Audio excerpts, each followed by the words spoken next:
Diariamente, programas de televisão ensinam que para conseguir as bênçãos de Deus, você precisa dar seu dinheiro para a igreja e seus pastores.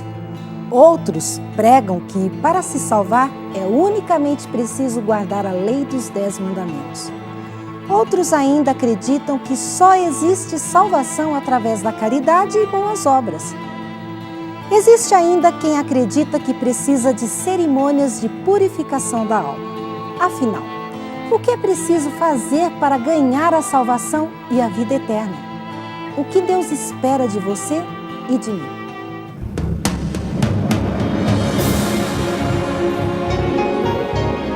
Ele permaneceu através dos tempos. O livro de Deus, a Bíblia.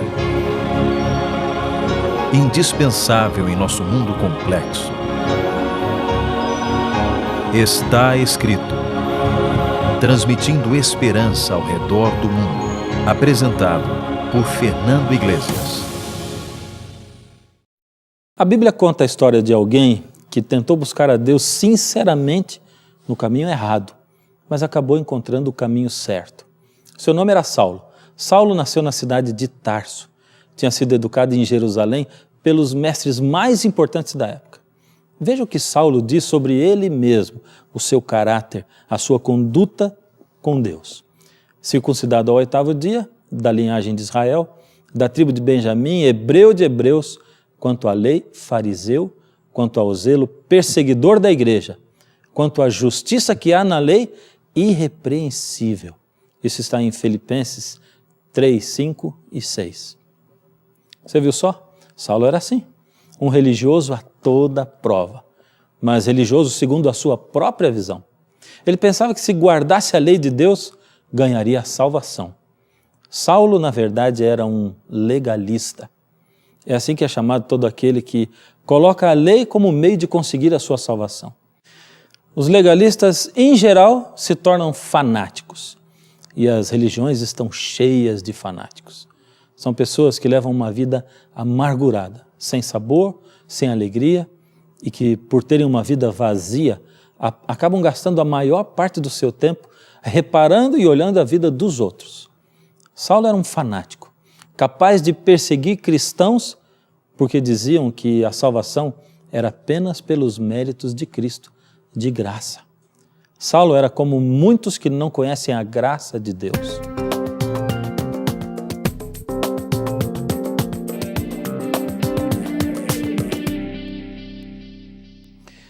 Efésios capítulo 2, verso 8 diz o seguinte: porque pela graça sois salvos, mediante a fé.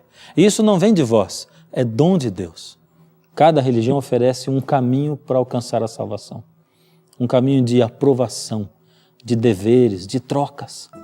O budismo aponta para um caminho de 8 passos. O hinduísmo, por exemplo, ensina a doutrina do karma. O judaísmo de Saulo prega a aliança judaica. Os muçulmanos pregam o seu código de lei. Cada religião oferece um caminho diferente, ao qual o homem tenta alcançar a aprovação de Deus, oferecendo sempre alguma coisa em troca. Só o cristianismo oferece a salvação de graça. A salvação de graça parece mesmo uma loucura. Ninguém dá nada de graça. A graça é injusta aos olhos humanos, porque, segundo a nossa justiça, Deus deveria dar uma recompensa que merecemos, e o que nós merecemos é a morte. Porque o salário do pecado é a morte. Mas o texto não para aí, ele continua dizendo, mas o dom gratuito de Deus é a vida eterna em Cristo Jesus. Você percebeu? O dom gratuito, de graça. Nós não entendemos, porque nós não merecemos.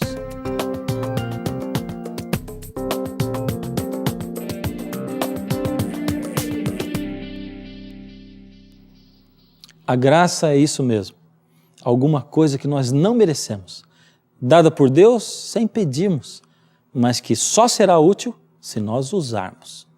A melhor definição de graça que eu já vi é essa. Graça significa que não há nada que possamos fazer para Deus nos amar mais e também não há nada que possamos fazer para que Deus possa nos amar menos. Jesus sabia que as pessoas iriam resistir à graça. Por isso falou o tempo todo sobre a graça. Jesus revelava que o mundo todo está banhado pela graça. Ele descrevia um mundo onde o sol brilha sobre maus e bons, onde as aves recolhem sementes de graça, sem arar nem colher, para poder merecê-las, onde flores silvestres explodem sobre as encostas rochosas das montanhas, sem terem sido cultivadas. Da mesma forma que pessoas que visitam um país estrangeiro percebem coisas que os moradores locais não percebem, assim também Jesus viu graça por toda parte, onde as pessoas não viam. Saulo não conseguia entender como Jesus poderia ser o Messias, o Filho de Deus. Para ele, Deus não comeria com pecadores, não perdoaria uma prostituta apanhada em flagrante adultério. Não convidaria nunca um fraco pescador iletrado para ser o seu discípulo. Mas Saulo, que tinha como Bíblia o Antigo Testamento, esquecia-se de que o mesmo Deus coroou rei um jovem nanico chamado Davi. Deu poderes a um gago chamado Moisés para tirar o seu povo do Egito e escolheu a Jacó, o enganador, para ser o pai do seu povo na terra. Saulo tinha ódio de Jesus Cristo e dos seus seguidores, porque julgava que Jesus era um impostor, julgava que Jesus falava contra a lei que ele tanto defendia. Por isso Saulo perseguia os seguidores de Jesus. Talvez aí pelo meu jeito de falar você esteja agora pensando que Saulo era um homem mau, coração maldoso, impiedoso. Mas o mais incrível é que Saulo era cheio de boas intenções. Você percebeu o conflito? Saulo era um homem sincero, queria seguir o caminho certo, pedia a Deus o caminho certo, mas acreditava na coisa errada. Ele era fiel à sua religião e não a Deus. Saulo era muito sincero, mas ele estava sinceramente errado. Isso acontece com muitas pessoas. Pessoas que se esforçam, comprometidos com a sua crença, mas estão num caminho tão errado que são capazes de fazer coisas terríveis em nome de Deus. Saulo pensava que perseguir cristãos, maltratá-los, era a vontade de Deus para a vida dele. Pensava que os cristãos eram uma ameaça para a palavra de Deus. Saulo achava que, para se salvar, ele deveria guardar a lei de Moisés e obedecer à tradição dos líderes religiosos. Só que a tradição aumentava as leis, multiplicava as regras, tornavam a religião e a vida tristes. Saulo aprendeu na religião dele que para agradar a Deus e para receber dele a salvação e as bênçãos para a vida, a gente tem que fazer trocas com Deus. Trocas como dar o dízimo e receber bênçãos, fazer promessas e receber bênçãos, guardar mandamentos e ir para o céu, guardar a lei e esforçar-se para agradar a Deus. Saulo conhecia a lei de Deus, mas ele não conhecia o Deus da lei, o autor da lei. Ele não o via como um pai. Para Saulo, Deus era um juiz, apenas isso. Havia aprendido a ver a Deus como um tirano, pronto para punir os desobedientes. Saulo tinha aprendido desde pequeno que para se salvar teria que obedecer às regras e ser fiel aos mestres. Saulo era muito fiel aos mestres. Por isso, foi até os líderes e pediu: pois me deem aí logo uma carta com permissão para eu perseguir cristãos em Damasco, e eu irei para lá o quanto antes. Muitos cristãos tinham fugido para a cidade de Damasco, e ali eles começaram a pregar a fé, e o cristianismo ganhou novos membros.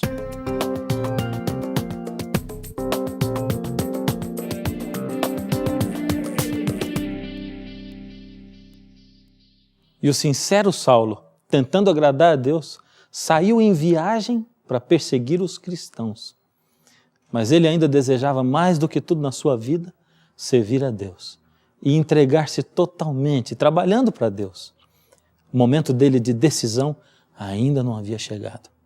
Mas Deus, que conhece o seu coração e o meu, conhecia também o coração sincero de Saulo e sabia que o que ele mais queria na vida era encontrar a verdade. Deus, com seu amor infinito, mostrou como Saulo estava equivocado, enganado com o caráter de Deus. Assim, Deus usou o melhor meio que ele tem para revelar-se ao homem. Ele mostrou a Jesus. O próprio Paulo, emocionado, contou mais tarde como foi o seu encontro com Jesus. Isso está em Atos 26, 13 e 14. Ao meio-dia, indo eu caminho afora, vi uma luz mais resplandecente do que o sol, e todos nós caímos por terra. Ouvi uma voz que me falava em língua hebraica: Saulo, Saulo, por que me persegues? Então eu perguntei: quem és tu, Senhor? Ao que o Senhor respondeu: eu sou Jesus, a quem tu persegues. Saulo tinha certeza de que a ressurreição de Jesus era uma mentira, uma farsa. Então, de repente, Jesus aparece no caminho e declara a Saulo que quem persegue aos cristãos está perseguindo a ele mesmo, o próprio Jesus. Saulo pensou que Jesus, naquele momento, iria acabar com a vida dele. Mas ao invés disso, Jesus diz: mas levanta-te e firma-te sobre os teus pés, porque por isto te apareci, para te constituir ministro e testemunha. Assim é a graça de Jesus na nossa vida. Você nem liga para Jesus tantas vezes. Outras vezes você até o persegue quem segue a Jesus, faz piada dessas pessoas, tenta transformar a vida delas num inferno. Mas de repente Jesus se aproxima de você e diz: filho, eu quero você, eu te aceito, eu te perdoo. Então a Bíblia conta o resultado que isso teve na vida de Paulo. Você percebeu que agora, depois da entrega de Saulo, depois do batismo dele, eu passei a chamá-lo de Paulo ao invés de Saulo? Isso é para demonstrar a transformação de vida que Saulo teve. Veja só o que está escrito em Atos, capítulo 9, verso 20. E logo pregava nas sinagogas, afirmando que Jesus é o Filho de Deus. Paulo começou a meditar nas palavras de Jesus, na vida de Jesus, no serviço dele, nas palavras de amor e de obediência que Jesus falou. Em João 15:10, onde ele disse: se guardardes os meus mandamentos, permanecereis no meu amor, do mesmo modo que eu tenho guardado os mandamentos de meu Pai e permaneço no seu amor. De repente, Paulo começou a perceber que Jesus não havia jogado a lei fora, mas ao mesmo tempo não dizia de modo algum que a lei era a tábua da salvação. Jesus havia sim unido a lei e o amor, facilmente, nas palavras que ele dizia. Lá no Sermão do Monte, por exemplo, Jesus havia dito, está escrito em Mateus 5,17, não penseis que vim abolir a lei ou os profetas. Não vim para abolir, vim para cumprir. Se Jesus não veio abolir, para que serve a lei então? Pensou Paulo.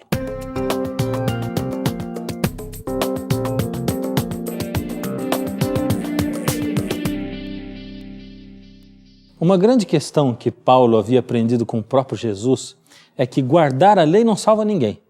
Mas se você não guarda a lei, está demonstrando que o seu amor por Jesus é só superficial. Uma coisa é eu fazer a vontade de Jesus para tentar o agradar e me salvar. Outra é fazer a vontade dele porque eu fui salvo por ele e o amo. Então é isso que Paulo começa a explicar nas suas cartas, como por exemplo em Romanos 3,31, onde ele diz o seguinte: anulamos, pois, a lei pela fé? Não, de maneira nenhuma. Antes confirmamos a lei. Que tal a gente então repetir a pergunta que fizemos agora há pouco? Se sou salvo pela graça, para que então serve a lei? E Paulo mesmo novamente responde. Ele começa dando essa resposta em Romanos 3,20, onde ele diz assim: visto que ninguém será justificado diante dele, de Deus, por obras da lei, em razão de que pela lei vem o pleno conhecimento do pecado. Eu vou usar um exemplo bastante comum. Imagine um carvão e ele vai simbolizar o pecado. Quando você se envolve com o pecado, acaba se sujando. Você nunca vai descobrir que se sujou se não tiver um espelho. Então, você arruma um espelho e olhando no espelho ele vai mostrar que você está sujo. Sujo com o pecado. Foi tão longe de Deus que voltou a viver segundo a carne. O espelho é a lei de Deus. Algumas pessoas, depois de verem o rosto sujo ou se verem sujos pelo pecado, tentam desesperadamente usar o espelho da lei para se limpar. Esses são os que tentam ganhar a salvação cumprindo os requisitos da lei. São os legalistas, como foi Saulo. Eles tentam fazer boas obras e apresentá-las a Deus. Tentam usar a lei para se limpar do pecado, para se salvarem. E isso é o mesmo que tentar se limpar com o espelho. Como então você vai poder se limpar, se livrar da culpa do pecado, se a lei não pode limpar você? A resposta, de novo, é a graça. Quando o espelho da lei não é suficiente para salvar você, para limpar o pecado, Jesus, a água viva, a água da graça, é quem te salva. Porque pela graça sois salvos, mediante a fé. E isso não vem de vós, é dom de Deus. Efésios 2:8. Mas não vamos nos esquecer de que ainda precisamos do espelho da lei para nos mostrar onde está o nosso pecado. Porque eu não teria conhecido o pecado senão por intermédio da lei, é o que diz Romanos 7:7. Você que está sempre aqui com a gente, eu sei que aprendeu a confiar no programa Está Escrito como um programa sério que tem como prioridade a Bíblia. Então você que está sempre conosco, olhe para tudo isso que Paulo descobriu e descreveu e pense seriamente. Será que Deus, com seu caráter imutável, iria abolir a sua lei? Vale a pena então a gente lembrar o que a lei ordena. A lei de Deus está na íntegra em Êxodo capítulo 20, na Bíblia. Primeiro mandamento, não terás outros deuses diante de mim. Segundo mandamento, não farás para ti imagem de escultura.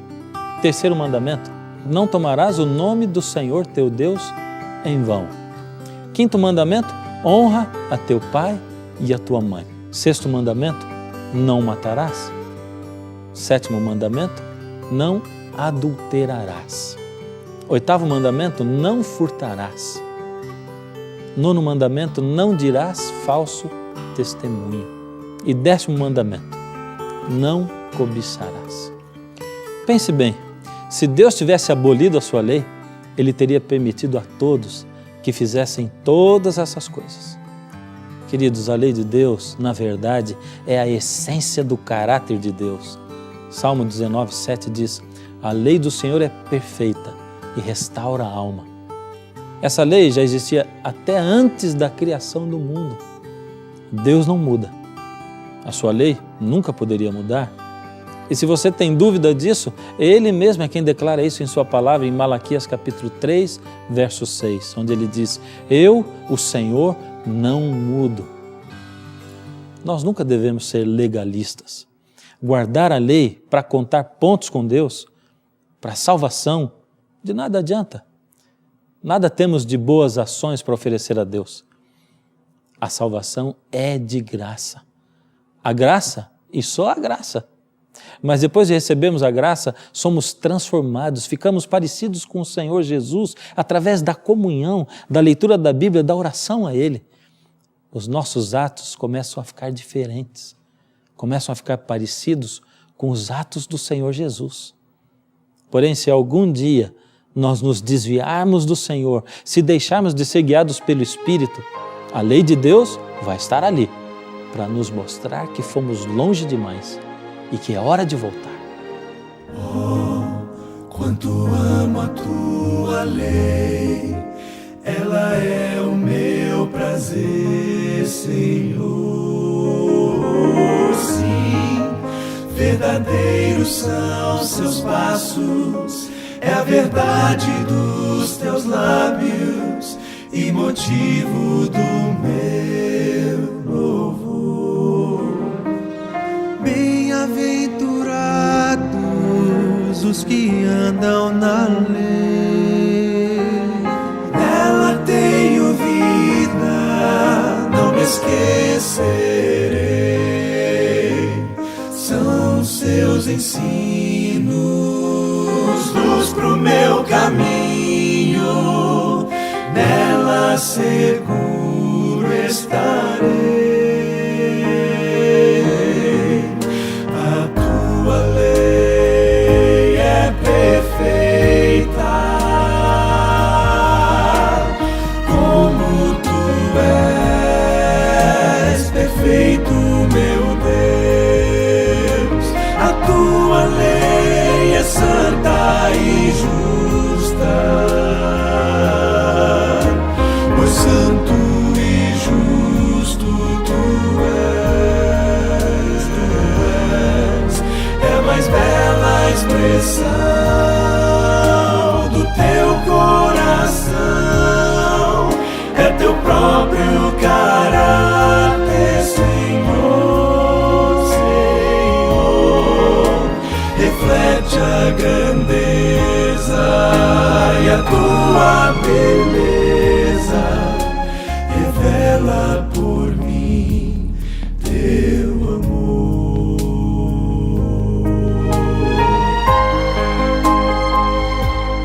Tua luz dos seus ensinos ilumina o meu caminho e me leva ao Salvador. Bem-aventurados os que guardam a lei, nos seus mandamentos eu me alegrarei. Tua lei tem a verdade, os princípios do amor. Sua autoridade vem de ti, meu Criador. Palavras eternas, fontes de luz, são reveladas em Cristo Jesus. A tua lei é perfeita, como tu és perfeito, meu Deus. A tua lei é santa e justa, por santo e justo tu és. É a mais bela expressão do teu coração, é teu próprio caráter, Senhor, Senhor. Reflete a grandeza e a tua beleza, revela por mim teu amor.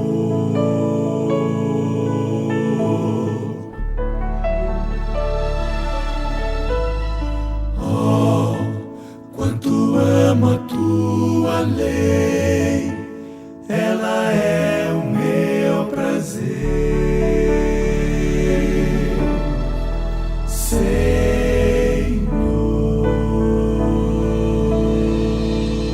Esse aqui é o momento mais especial desse programa. É o momento, a hora de você tomar uma decisão na sua vida. Uma decisão ao lado de Deus. Para fazer essa decisão, tem que ter coragem, tem que ter fé. Que decisão você poderia fazer? Ah, Senhor, eu prometo que de agora em diante eu vou guardar a sua lei. Essa é a decisão errada. A decisão é, Senhor, eu quero entregar minha vida ao Senhor cada vez mais. E hoje a minha decisão é, coloco minha vida nas tuas mãos, para que o Senhor possa fazer de mim o que o Senhor deseja. Que tal tomar essa decisão agora? Nesse momento, aí na sua casa, aonde você está? Eu gostaria então de ajudar você e orar junto com você, colocando a sua vida nas mãos de Deus. Incline a sua cabeça. Deus amado, coloco nas tuas mãos essa vida que está aí. Ó Senhor, o Senhor que acompanha os passos dessas pessoas, o Senhor que acompanha o seu filhinho, a sua filhinha, desde pequeno, sabe o que vai no fundo da alma dela, sabe que ela precisa de fé, precisa, Senhor, de tomar uma decisão, mas sabe quantas vezes está vacilante. Agora, Senhor, nesse momento, coloco esta vida nas tuas mãos. Que o Senhor possa lhe dar poder, que o Senhor possa arrancá-la de onde está, que o Senhor possa fazê-la sentir-se insatisfeita com a situação na qual se encontra, para que ela possa melhorar cada vez mais. E quando ela estiver nos teus braços, aí, Senhor, a lei não vai mais mostrar nenhum erro, porque ela está com o Senhor. Fazemos isso e colocamos a nossa vida nas tuas mãos e o fazemos em nome de Jesus. Amém. No Está Escrito de hoje, você conheceu mais um princípio divino, a graça. É ela que nos salva do pecado. A lei de Deus nos mostra o quanto precisamos da graça. Você sabia que este assunto da graça será tema de estudo por toda a eternidade? Que tal você se antecipar e começar agora mesmo a estudar a maravilhosa graça de Deus? Faça contato conosco agora mesmo por telefone. Você pode escrever uma carta, se preferir, ou mandar um e-mail. Você vai receber em sua casa, sem nenhuma despesa, a revista Princípios. Vamos Faça contato, estamos esperando por você. Hoje eu quero terminar um pouquinho diferente. Antes de dar o adeus, quero ainda fazer a você 2 perguntas. São perguntas para você responder para você mesmo. Você acha sinceramente que Deus aboliu a sua lei? A resposta mais do que comprovada e clara, não. Segunda, você percebeu que, na verdade, eu deixei de citar um dos mandamentos da lei de Deus? É o 4º mandamento. Ele foi escrito pelo próprio dedo de Deus. Está em Êxodo 20, de 8 a 11. E é o seguinte: lembra-te do dia de sábado para o santificar. 6 dias trabalharás e farás toda a tua obra, mas o 7º dia é o sábado do Senhor teu Deus. Porque em 6 dias fez o Senhor os céus, a terra, o mar e tudo que neles há. E ao 7º dia descansou. Por isso o Senhor abençoou o dia de sábado e o santificou. Bom, vamos voltar à declaração anterior. Você viu na Bíblia que a lei de Deus não foi abolida? Será que o sábado deve ser guardado ainda? Será que não serve outro dia? Será que Deus aceita que eu guarde todos os 9 mandamentos e não guarde somente o sábado? Será que Jesus guardou o sábado? Será que os discípulos de Jesus guardaram o sábado?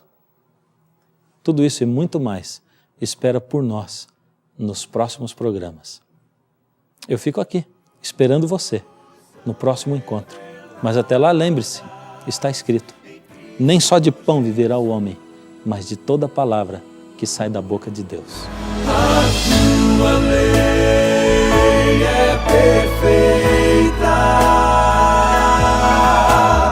como tu és perfeito, meu Deus. A tua lei é santa e justa, pois santo e justo tu és. É a mais bela expressão